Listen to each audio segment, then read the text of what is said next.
Hello दोस्तों, नमस्कार। आज की कहानी का नाम है अत्याचार। आज इतने दिनों बाद पूरा परिवार एक साथ बैठा था।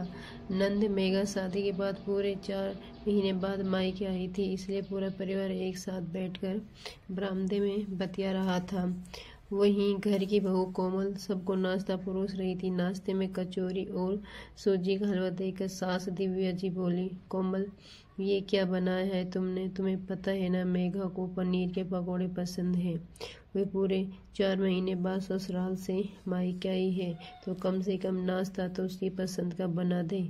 उसकी बात सुनकर कोमल ने कहा, मम्मी जी, मैं गई थी दुकान पर, दुकान बंद थी तो पनीर नहीं मिला। अरे, तो कॉलोनी की दुकान बंद थी तो आगे की कॉलोनी में जा कर ले आती। जानती हूँ सब बहाने हैं, मेरी बेटी को बनाकर खिलाने में जोर आता है। दिव्या जी ने मुंह बिगाड़ते हुए कहा, अरे कोई बात नहीं, अब कचौरी और हलवा बन गया है तो यही नाश्ता कर लो। अभी तो हमारी मेघा 10 दिन यहीं पर है, फिर कभी बना के खिला देना। ससुर पवन जी ने बात को वहीं रोकते हुए कहा, पर पापा, जब खाने की इच्छा होती है तभी तो खाया जाता है। इच्छा भी हो रही है पर बाद में खिलाओगे? भला ये कोई बात हुई? भाभी को नहीं बनाना था तो बता देती, मैं खुद ही रसोई में जाकर बना लेती।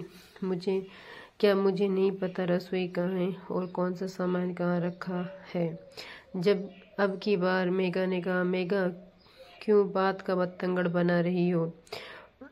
जो है वो खा लो, ससुर जी ने दोबारा कहा। ये सुनकर दिव्या जी मुंह बिगाड़ते हुए बोली, हाँ, बहू के पीछे बेटी को सुना दो, इतने दिनों बाद ससुराल से आई है।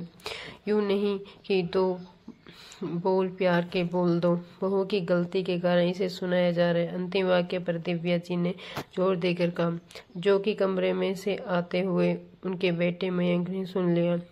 आखिर उसी को सुनाने के लिए ये बात कह रही थी। मयंक का गुस्सा तेज है, ये बात दिव्या जी को अच्छे से जानती है, पर फिर भी जानबूझकर अपने बेटे को बहू में झगड़ा करवाने में कोई कमी नहीं छोड़ती। और मयंक वो भी इतना महान है कि जरा सी बात पर बतंगड़ बना देता है। मयंक कमरे में आते हुए बोला, क्या बात है कोमल, तुमने मेघा के लिए पनीर क्यों नहीं बनाया? मुझसे कहती है कि मैं ऑनलाइन ऑर्डर कर देता हूँ, मना क्यों किया तुमने? कोमल डरते हुए बोली, मैंने मना नहीं किया है मयंक जी, मैं गई थी कमरे में आपको बोलने के लिए, लेकिन उस समय आप मोबाइल पर किसी से बात कर रहे हैं और आपने ही इशारे से मना किया कि मुझे चुप रहूं, इसलिए मेरे मोबाइल में भी बैलेंस नहीं है, इसलिए लेने गई थी।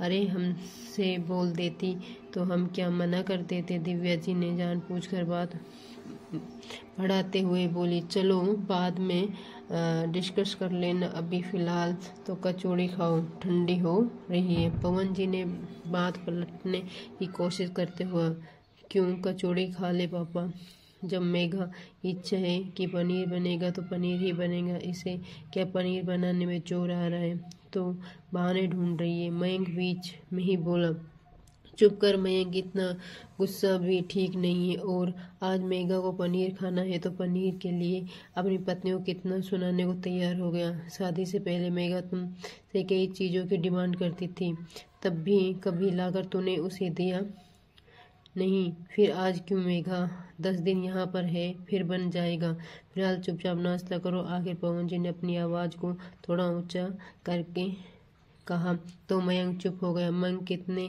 ही गुस्से वाला क्यों न हो, उसने अब पापा से ज़्यादा नहीं बोल सकता, पर उससे गुस्से से कोमल को घूर के देखा। कोमल का दिल धड़क वहीं रह गया। अब मयंक क्या करेगा, ये सोचकर ही उसकी रूह कांपने लगी। खैर, सब लोगों ने नाश्ता किया, उसके बाद तो सब अपने अपने काम में लग गए थे। मेघा अपने दोस्तों के साथ मूवी देखने निकल गई, वहीं दिव्या जी अपनी सहेलियों के साथ पंचायती कर पड़ोसी वाले शर्मा जी के घर पर। पवन जी अपनी दुकान पर रवाना हो गए, और संडे होने के कारण मयंक तो घर पर ही था, उसके तो ऑफिस की छुट्टी थी। इधर कोमल रसोई में काम कर रही थी कि मयंक ने उसे आवाज़ दी, कोमल, इधर कमरे में आओ। मुझे तुमसे कुछ जरूरी बात करनी है। हे भगवान, क्या बात करनी है? सोचते सोचते कोमल कमरे की तरफ गई।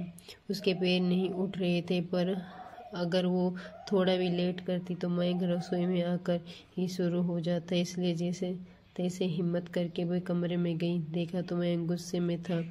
जी मयंक जी, आपने बुलाया? मयंक जी की बच्ची मेरे पापा के सामने मुझे डांट पड़वा कर बड़ी खुश हो रही है। यही इज्जत है तेरी नज़रों में? मेरी बेइज्जती करा कर तू बड़ा मज़ा आता है ना? नहीं नहीं मयंक जी, मैंने तो कुछ नहीं कहा था पापा जी को। वो उसके आगे तो उसके मुंह से के एक शब्द भी नहीं निकला। मयंक ने उससे पहले ही अपनी जोरदार झंझाटेदार थप्पड़ उसके गाल पर खींच कर दे मारा। इतनी तेज से कि वह थप्पड़ उसके गाल पर पड़ा तो वो एक पल के लिए सारी दुनिया ही झूम गई। चक्कर खाकर वो वहीं पर गिर गई। गिरने के कारण उसके सिर पर चोट भी लग गई और सूजन भी आ गई। आइंदा इज्जत से रहना, मेरे सामने ऊंची आवाज़ में भी मत बोलना, और ना ही मेरे माता पिता के सामने कुछ बोलेगी। बड़ी आई मुझे दो बात सुनाने वाली। मयंक उसे निरंतर सुनाए जा रहा था, जबकि कोमल को इस बात का होश भी नहीं था कि मयंक क्या क्या बोल गया। जब तक कि वो होश में आती तो अपने आप को समेट पाती, तब तक तो कमरे से बाहर भी निकल गया। उसने सोचा कि माँ को फ़ोन लगा लो, फिर वो ये सोचकर चुप रह गई कि माँ तो क्या ही कर लेगी, वो तो खुद ही मम्मी पापा के भरोसे है। पापा है नहीं, वो बहुत छोटी थी तभी उसका देहांत हो गया। ससुराल वालों ने माँ को रखा नहीं तो नाना जी ने उन्हें साथ ले गए, और नाना जी के मरने के बाद मामा मामी ने हमारी जिम्मेदारी निभाई। अपने ही दंपलों ने कोमल की शादी कराई। हालांकि सब कुछ देखभाल कर ही शादी की थी, पर अब किस्मत में ही कमी लिखी हो तो क्या कर सकते हैं। अब वापस जाकर कि मम्मी पापा को परेशान करना सही बात नहीं है। हालांकि मामा मामी ने अपनी तरफ से कोई कमी नहीं छोड़ी, अपनी बेटी की तरह उसे रखा, पर अब तो शादी हो चुकी है। अब वो उसी हक से वहां जा सकती है? यही सोच कर चुप रह गई और रोने लगी। रोते रोते उसकी आंखें सूज गई। अब जब ससुराल वाला अच्छे से जानते हो कि बहू के मायके की तरफ से कोई बोलने वाला नहीं है, तो वो भी बेलगाम हो जाते हैं। बहुत कम किस्मत वाली होती हैं जिन्हें ससुराल अच्छा मिलता है। इसलिए अपनी किस्मत पर रोती हुई कोमल कुछ ना कर सकी। के खाने के समय सब लोग घर में आ गए। उस समय कोमल कमरे से निकलकर रसोई में आई तो उसके सर में चोट के निशान थे। चेहरे से लग रहा था कि वो खूब रोई है। ये देखकर मेघा ने दिव्या जी की तरफ इशारा किया, पर दिव्या जी ने उसे चुप रहने का भी इशारा किया। उन्होंने कोमल से एक शब्द नहीं पूछा, क्योंकि पवन जी भी वहीं बैठे हुए थे। दोनों उसके पीछे पीछे रसोई में आ गई। वहां जाकर मेघा ने कोमल से पूछा, भाभी आपके सिर पर चोट के निशान कैसे हुआ?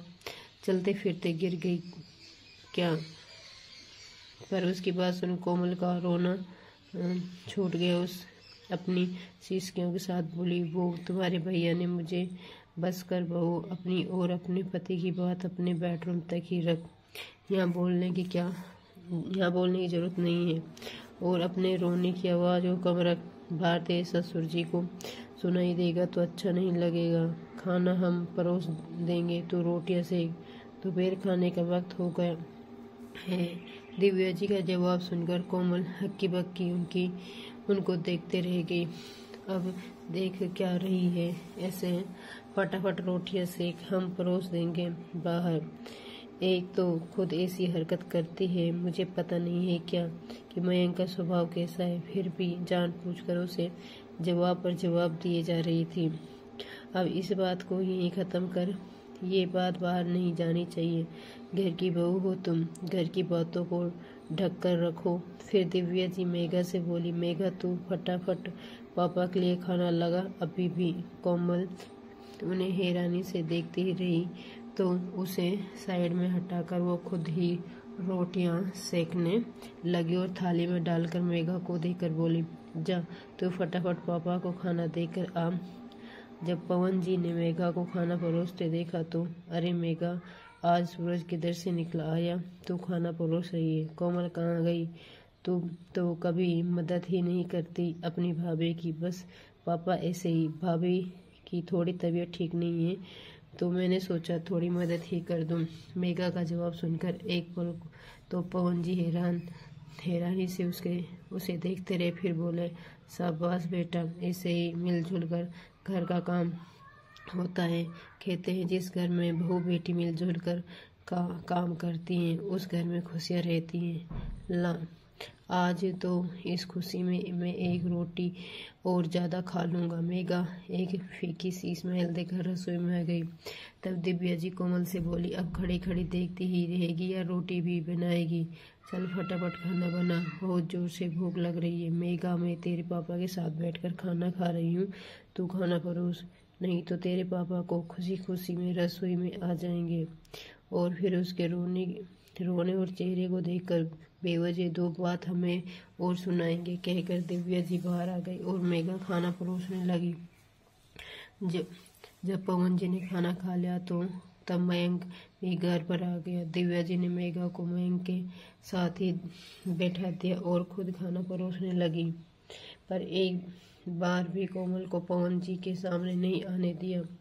जब पवन जी चले गए तो कोमल को आवाज़ लगाकर बोली, अब महारानी खुद ही परोसते खाना, बेवजह थका दिया अंदर बाहर करके। फिर मयंक से बोली, इस तरह से मारता है क्या कोई? देख, चेहरे पर निशान पड़ गया। किस तरह तेरे पापा को छुपा के रखा है, हम जानते हैं। अभी इससे सामना आना होता है और इसका चिल्लाना होता तुम पर। थोड़ी अकल तो भी रख कर अपने गुस्से को थोड़ा ठंडा कर, अपना गुस्सा ठंडा करने की बात कर रहे हो। मेरा मन तो कर रहा है कि अच्छा खासा पीट दूँ उसे, पर फिर चुप रह गया, वही बड़ी बात है। अब आप मुझे समझाओ आखिर। मयंक के सामने दिव्या जी भी चुप हो गई। सब लोग खाना खाकर अपने अपने कमरे में चले गए, जबकि कोमल वहीं बाहर एक तरफ बैठ गई। तभी घर की डोर बजी। कोमल दरवाज़ा खोलने के लिए दरवाजे की तरफ जाने लगी, तब तक दिव्या जी बाहर निकल कर आई। ये क्या पागलपन कर रही है तू? पहले अपने चेहरे को तो सही कर ले, दुनिया को दिखाएगी क्या? जा अपने कमरे में। दिव्या जी ने लताड़ कर सुनकर कोमल अपने कमरे में आ गई। दिव्या जी ने दरवाज़ा खोला तो सामने कोमल के मामा मामी खड़े थे। उन्हें देखकर एक पल के लिए तो उनका दिल जोरों से धड़कने लगा। भला कोमल को इनसे कैसे छुपाएं? अरे आप लोग, आज अचानक इतने में मयंक भी निकल कर बाहर आ गया। मम्मी कौन है? अचानक कोमल के मामा मामी को सामने देखकर वो भी ठिठक कर खड़ा रह गया। अरे समधी जी अंदर भी आएंगे या बाहर से ही विदा करेंगे? अचानक मामा जी मजाक करते हुए बोले। उनकी बात सुनकर दिव्या जी छेप गई और उन्हें घर में ले आई। तभी मयंक उन्हें नमस्ते कर कमरे में जाने लगा।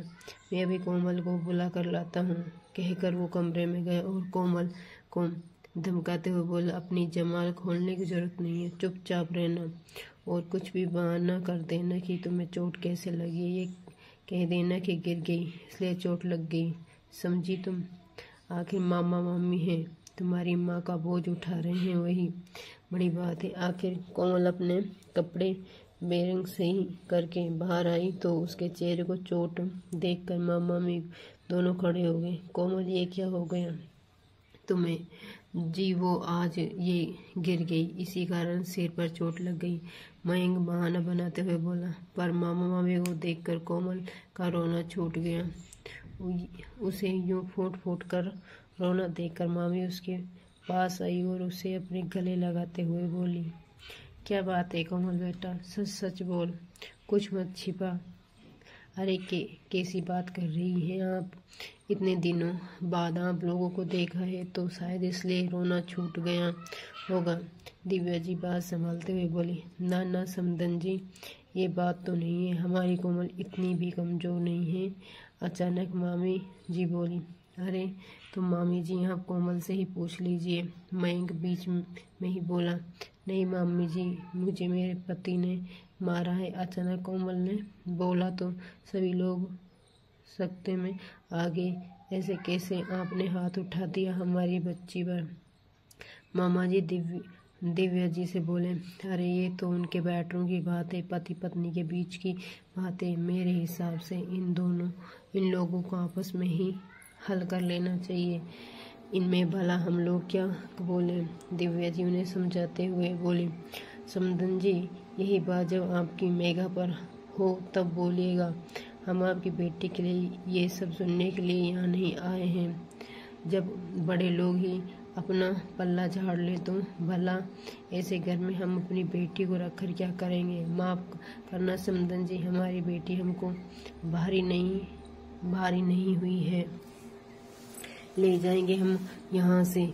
बेटी की शादी मार खाने के लिए नहीं की है हमने। लेकिन मेरी बात तो सुनी, दिव्या जी ने कहना चाहा, पर मामी ने एक ने सुनी और वो कोमल को वहाँ से ले गए। जब पवन जी को इस बात का पता चला कि वो भी बहुत गुस्सा हो गए। जब दिव्या जी ने और मयंक ने कोमल को वापस लाने के लिए कहा तो पवन जी ने खुद ही इनकार कर दिया। राधे राधे दोस्तों, अगर ये कहानी पसंद आई हो तो लाइक से सब्सक्राइब जरूर करें।